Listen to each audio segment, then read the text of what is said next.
Hello friends, मैं अनिल कुमार अपने YouTube channel perfect online classes पर आपका स्वागत करता हूं। देखिए, आज हम लेकर आए हैं मैट्रिक यानी क्लास 10th का एनसीईआरटी बुक में मैथ, और उसमें आज हम पढ़ाएंगे आपको हम एक्सरसाइज 4.3। एक्सरसाइज 4.3 इसके पहले जो वीडियो था मेरा क्लास पर आपको दे दिए हैं 1 और 2 का, और आज हम पढ़ा रहे हैं आपको 4.3। 4.3 में हम आपको बताएंगे क्वेश्चन नंबर 2। क्वेश्चन नंबर 2 में दिया है, देखिएगा, उसमें कहा है कि उपयुक्त प्रश्न 1 में दिए गए द्विघात समीकरण के मूल द्विघाती सूत्र का उपयोग करके ज्ञात कीजिए। अब देखिए, इसके पहले हम बताए थे आपको पूर्ण वर्ग विधि से, जो 4.3 का 1 नंबर जो सवाल था वो पूर्ण वर्ग विधि से हल करना था, उसको पूरा हम वीडियो में हल करके दे दिए हैं सवाल। आज हम आपको लेकर आए हैं 2 नंबर क्वेश्चन। इसमें कह रहा है द्विघाती सूत्र का प्रयोग करके आप उसका मूल ज्ञात कीजिए। देखिएगा, सवाल मेरा वही है, सब कुछ केवल बनाने का जो तरीका है वो अलग है। अब हम बनाएंगे इसको हम द्विघाती सूत्र से। इसके पहले वाला जो वीडियो था मेरा, उसमें हम आपको बताए हैं पूर्ण वर्ग विधि से कैसे सवाल बनाया जाता है, और आज हम आपको सॉल्व कराएंगे द्विघाती सूत्र से। अब देखिएगा, द्विघाती सूत्र से बनाने के लिए हम क्या करते हैं, उसका एक फॉर्मूला होता है। अब जानते हैं कि द्विघात समीकरण मतलब उसके 2 का मूल होगा, तो 1 का मूल होगा यानी कि अल्फा के मान होगा -b और plus root under b² - 4ac, बाटा में आ जाएगा आपका 2a। अगर हम दूसरा का निकालेंगे बीटा के मान, तो -b और ये देखिए प्लस यहाँ minus root under b² - 4ac बटा 2a। यही आपका क्या होता है, द्विघाती सूत्र होता है। ठीक है, अब द्विघाती सूत्र से अगर आप निकालिएगा सवाल को तो कैसे निकलेगा, अब देखिए बताते हैं। देखिए क्या करिएगा कि सवाल से निकालने से पहले हम b² - 4ac, ये क्या है, d का मान है। एक और इसका हम फॉर्मूला लिख सकते हैं यहाँ पर, अगर डायरेक्टली लिख रहे हैं तब ये अल्फा बराबर लिख सकते हैं -b अब प्लस रूट अंडर d बटा 2a।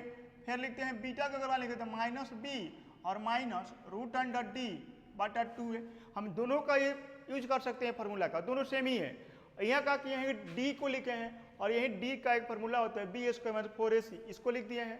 तो हम क्या करते हैं, देखिएगा, पहले d के मान हम निकाल लेते हैं, उसके बाद ये फॉर्मूला पर बैठा देते हैं। ठीक है, यहाँ हल करेंगे, हम हल करेंगे तो सवाल को लिख रहे हैं 2x² - 7x + 3 = 0।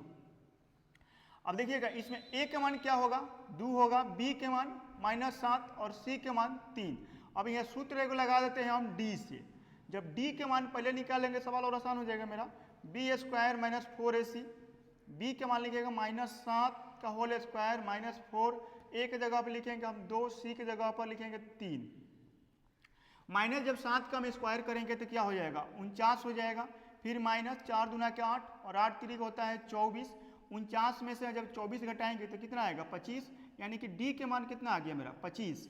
अब हम लिखेंगे द्विघाती सूत्र से, जब इसको हल करेंगे ना, या लिखेंगे हम द्विघाती सूत्र से, ये होता है अल्फा। अल्फा के आपका मान हो जाएगा -b प्लस रूट अंडर, अब देखिए b² - 4ac लिखिए, अब बटा 2a। चाहे इसको कह सकते हैं कि -b प्लस रूट अंडर केवल d, क्योंकि d के मान हम निकाल दिए हैं 25, और चाहे b² - 4ac के मान कितना हो जाएगा, 25। तो डायरेक्ट हम लिख देते हैं सवाल में -b प्लस और रूट अंडर, इसका मान है टोटल कितना, 25, अब बटा 2, एक जगह पर क्या लिखेंगे तो 2, और b की जगह पर लिखेंगे -7। पहले ही से देखिएगा, सॉरी -7 पहले ही से है मेरे पास, और इसको घेर के लिखेंगे हम -7। ठीक, अब देखिएगा, ये माइनस से माइनस मेरा हो जाएगा +7, और इसका हो जाएगा 25 के रूट अंडर 25 के वर्गमूल होगा 5, और ये 2 दूनी के 4 होगा। 7 और 5 कितना होता है, 12, और 12 बटा 4 करेंगे, 4 3 12, कट के आ गया मेरा 3, यानी कि अल्फा के मान कितना निकल गया, 3। अब ये क्या करते हैं कि बीटा के मान निकाल लेते हैं हम। बीटा के मान लिखेंगे तो इसका क्या होगा, -b, और देखिएगा अंतर इतना ही है, यहाँ पर है प्लस तो यहाँ लगा देंगे माइनस, फिर वही लिखेंगे रूट अंडर b² - 4ac बटा 2a। अब इसको भी यहाँ पर रख देते हैं -b के मान, तो -7 तो पहले ही से है, अब फॉर्मूला में भी माइनस है तो इसको घेर के लिखेंगे -7, फिर minus root under b² - 4ac के मान है 25 बटा 2, एक जगह पर लिखेंगे फिर 2। अब देखिएगा माइनस माइनस में जब गुणा करेंगे तो इसको हम लिख देते हैं यहाँ पर, तो -7 हो जाएगा मेरा, फिर -5 अब बटा 4 हो जाएगा।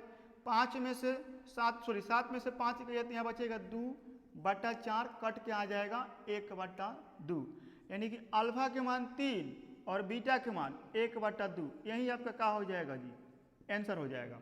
तो फिर हम क्या करेंगे, द्विघाती सूत्र से इसका मूल निकालेंगे हम द्विघाती सूत्र से। अब इसको हल करेंगे तो हम निकालेंगे a के मान 2, b के मान आएगा आपका 1 और c के मान हो जाएगा -4। यहाँ पर निकालेंगे हम d के होता है b² - 4ac। अब b की जगह पर लिखेंगे हम a² - 4, a की जगह पर लिखेंगे 2 और c की जगह पर लिखेंगे -4। ये आपका हो जाएगा 1 और ये हो जाएगा माइनस से गुणा करेंगे तो प्लस, और 4 दूना के 8 और 8 चौका हो जाएगा आपका 32। 32 एक जोड़ देंगे कितना हो जाएगा 33, यानी कि d के मान मेरा निकला कितना 33।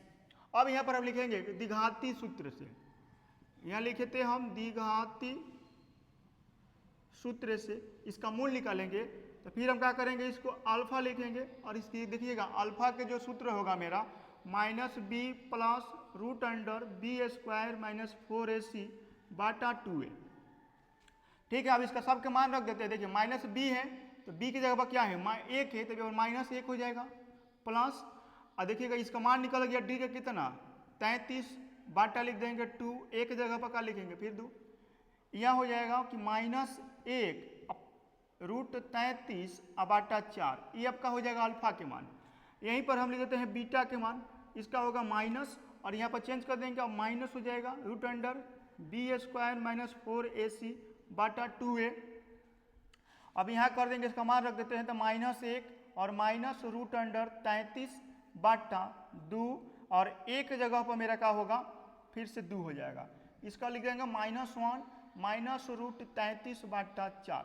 ये आपका अल्फा के मान, ये बीटा के मान। यहाँ पर हम लिख देते हैं, देखिएगा कि अल्फा बराबर होगा -1 + √33/4 और बीटा बराबर होगा आपका -1 - √33/4। यही आपका क्या हो जाएगा जी, आंसर हो जाएगा।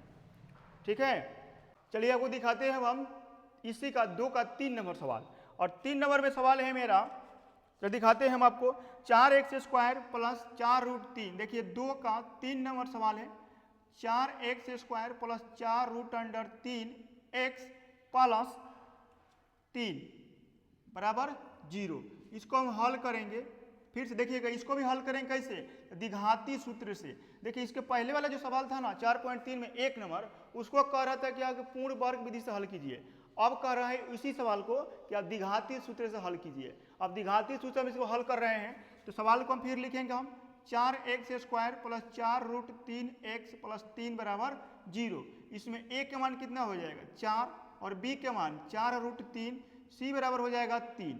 यहाँ d के मान हम निकाल लेते हैं तो b² - 4ac, b की जगह पर लिखेंगे हम 4√3 के होल स्क्वायर -4, a की जगह पर लिखेंगे 4 और c की जगह पर लिखेंगे 3। अब देखिएगा 4 के जब हम स्क्वायर करेंगे तो क्या हो जाएगा, 4 चौका मेरा 16 हो जाएगा, और √3 के जब स्क्वायर करेंगे तो हो जाएगा मेरा 3। 4 चौका 16, 16 ये 48 हो जाएगा। ये भी हो गया कितना 48 - 48 बराबर 0। डी के मान कितना आ गया 0। अब हम इसको क्या करेंगे, लिख देंगे यहाँ पर कि द्विघाती सूत्र से, द्विघाती सूत्र से। अब द्विघाती सूत्र से हम मूल निकालेंगे, इसका हल करेंगे तो फिर वही लिखेंगे फार्मूला, अल्फा के होता है -b + √b² - 4ac/2a।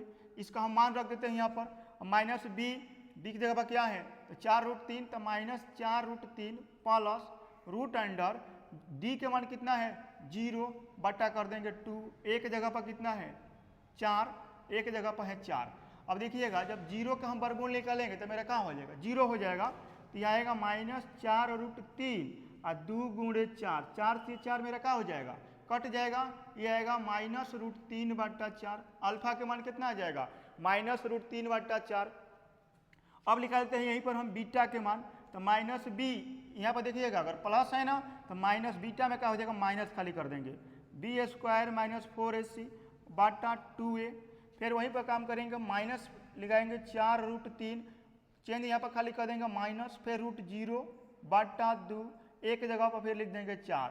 यहाँ हो जाएगा देखिए 0 घटाएंगे, इसका होगा 0 के वर्गमूल 0 होता है, और -4√3 में से 0 घटाएंगे तो फिर उतना ही होगा -4√3, तो -4√3 और ये हो जाएगा 2 गुणे 4, 4 से फिर ये 4 क्या हो जाएगा, कट जाएगा, तो -√3/4, सॉरी यहाँ पर 2 होगा, -√3/2, ये भी 2। अब देखिएगा अल्फा के मान ये लिख देते हैं हम, अल्फा के मान हो जाएगा -√3/2 और बीटा के मान हो जाएगा -3/2। यही आपका क्या हो जाएगा जी, आंसर हो जाएगा। चलिए दिखाते हैं अब हम 4 नंबर सवाल। 4 नंबर में कह रहा है, इसको भी हल करेंगे, मूल द्विघाती समीकरण सूत्र से प्रयोग करके निकालेंगे इसका। तो हल करेंगे तो कहेंगे कि 2x² + x + 4 बराबर 0। a के मान आ जाएगा 2, b के मान होगा मेरा कुछ नहीं x के पास तो 1 होगा और c बराबर होगा 4। d निकालेंगे तो b² - 4ac आएगा आपका। इसको हम हल करेंगे तो क्या हो जाएगा, 1 के स्क्वायर -4, एक जगह पर लिखेंगे हम 2, c की जगह पर 4, 1 हो जाएगा, 4 दूना के 8 और 8 चौका 32, ये आ जाएगा माइनस आपका 31। तो d बराबर आपको हो जाएगा -31। इसका देखिएगा मूल नहीं निकल पाएगा